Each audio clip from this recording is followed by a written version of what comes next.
السلام علیکم ورحمۃ اللہ وبرکاتہ۔ معزز ناظرین، بہت سے لوگوں کو آپ نے دیکھا ہوگا، بلکہ اکثر و بیشتر دیکھا ہوگا کہ عید کی نماز کے بعد لوگ ایک دوسرے سے خصوصی طور سے مصافحہ کرتے ہیں۔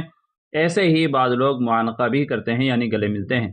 تو شریعت مطہرہ کی روح سے گلے ملنا اور عید کی نماز کے بعد مصافحہ کرنا کیسا ہے؟ کہیں یہ بدعت تو نہیں ہے؟ تو چلیے بہترین رہنمائی کے لیے ہم دارالعلوم دیوبند کا فتویٰ دیکھتے ہیں کہ اس سلسلے میں دارالعلوم دیوبند نے کیا فتویٰ جاری کر رکھا ہے۔ چنانچہ سائل دارالعلوم دیوبند سے سوال کرتا ہے، معزز مفتی صاحب، قرآن و حدیث کی روشنی میں وضاحت فرمائیں کہ عید کی نماز کے بعد مصافحہ اور گلے ملنا جائز ہے؟ اگر کوئی شخص سنت سمجھے بغیر اپنے رشتہ داروں اور دوستوں سے عید کی خوشی کے ایک اظہار کے طور پر مصافحہ کرے یا گلے لگے تو یہ بدعت تو نہیں؟ ہماری مسجد میں امام صاحب بہت شدت سے منع کرتے ہیں کہ عید کے بعد مصافحہ کرنا جائز نہیں، بلکہ یہ روافض کا طریقہ ہے۔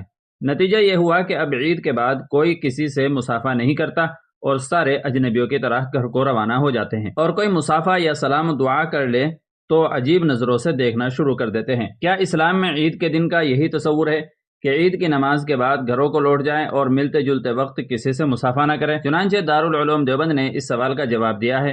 بسم اللہ الرحمن الرحیم۔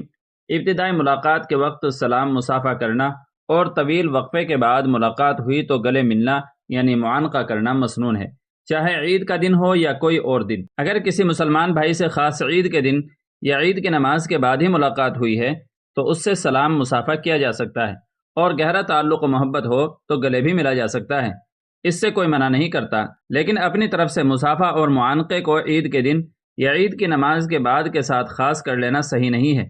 عموماً یہی دیکھا جاتا ہے کہ جن لوگوں سے روزانہ ملاقات ہو رہی ہوتی ہے، بلکہ عید کی نماز سے پہلے بھی ملاقات ہو چکی ہوتی ہے، وہ لوگ عید کی نماز کے بعد پھر بطور خاص مصافحہ کرتے ہیں اور ایک دوسرے سے گلے ملتے ہیں۔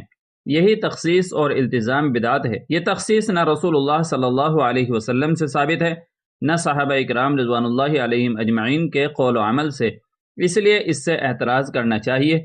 واللہ تعالی علم۔ دارالافتاء دارالعلوم دیوبند۔